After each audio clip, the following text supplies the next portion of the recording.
ఓం శ్రీ సాయిరామ్. శ్రీమద్ భగవద్గీత 17వ అధ్యాయంలోని 12వ శ్లోకం గురించి ఈరోజు తెలుసుకోబోతున్నాం. సాయిరామ్.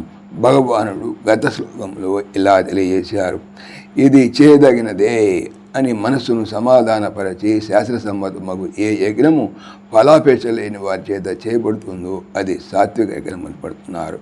ఈరోజు చెప్పుకునేటువంటి దానిలో రాజస యజ్ఞం గురించి తెలుపుతున్నారు.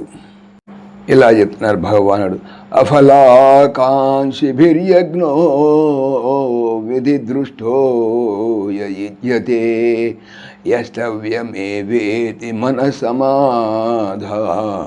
సాత్వికః. భరత శ్రేష్ఠ, భరతవంశ శ్రేష్ఠుడవు అర్జున, ఫలమును అభినందాయతు అపేక్షించియు, దంభార్థం అపి చ ఏవా డంబము కొరకును, యత్ ఏది అనగా ఏ యజ్ఞము యుజ్యతే చేయబడుతున్నదో, తం యజ్ఞం ఆ యజ్ఞమును రాజసం రాజసమైనదిగా విద్ధి తెలుసుకొనము. భరత వంశ శ్రేష్ఠుడు అర్జున, ఫలమును కోరియు డంబము కొరకును కావింపబడు యజ్ఞమును రాజసమైన దానిగా నీవు తెలుసుకొనము. అనగా ఫలమును కోరి చేయబడు కర్మచే చిత్తశుద్ధి ఎన్నటికి నీ కలుగనేరదు.